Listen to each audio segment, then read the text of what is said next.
Welcome back to Inside the 12. Time to talk about the most exciting college basketball conference in women's hoops. We had big wins on the road for some of the top teams. TCU taking care of Arizona State. Baylor getting a 22-point victory out in Colorado. Let's bring in the expert. We are happy to be joined once again by Rachel Galligan, our Big 12 women's analyst and insider. Let's rewind to the start of the week, Rachel. Huge win for West Virginia, 70-57 over Kansas State. How did the Mountaineers take down the preseason favorite?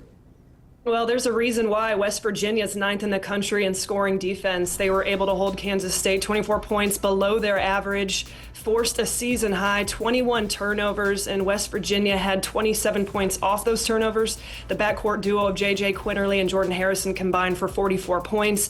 And I mean, finally, West Virginia controlled the paint, 40-28. Jordan Thomas had a lot to do with that, with 11 points and 5 rebounds. Yeah, that was a great matchup. But another great matchup that happened earlier this week was Oklahoma State traveling to the Great Salt Lake. The Cowgirls pulled off a close one. How did they bounce back after dropping 2 of their last 4 games? Well, another big-time win for the Cowgirls, like you said, another response, another bounce back, and they got it done against a Utah team that had won 7 in a row. Micah Gray was huge late in that game, knocking down shot after shot. She finished with 18 points, 4 of 7 from the perimeter, most of those shots coming late in the game. And then Praise Egarevba had a massive offensive rebound, putback, and one late in the game to help seal it.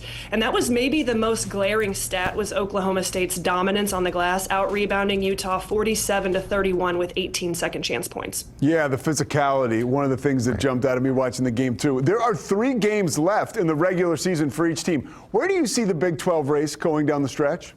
Well, it's tight. It's interesting. We have seen a little bit of a shift from last week, especially with the West Virginia win over Kansas State. You now just have TCU and Baylor tied for first place.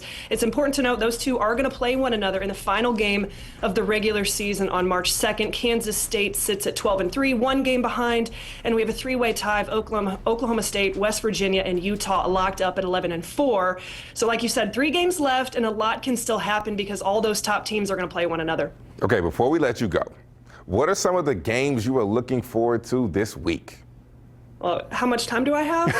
No, honestly, West Virginia at TCU on Sunday. West Virginia's been great at home this season, but they've got to prove that they can get it done on the road. It would be a massive resume builder for the Mountaineers, and TCU obviously needing to take care of business to stay at number 1.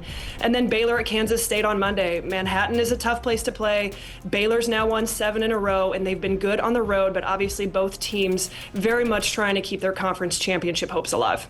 Looking forward to those 2 games. Looking forward to our next chat with you, Rachel. Thank you so much for stopping by. And, of course, we know you're going to be busy, but when you can, enjoy the weekend at college hoops. Make sure you take it in. Thank you, guys. We're going to take a quick break, but when we come back, we'll talk with Kelvin Sampson about Houston's huge matchup this weekend against Iowa State.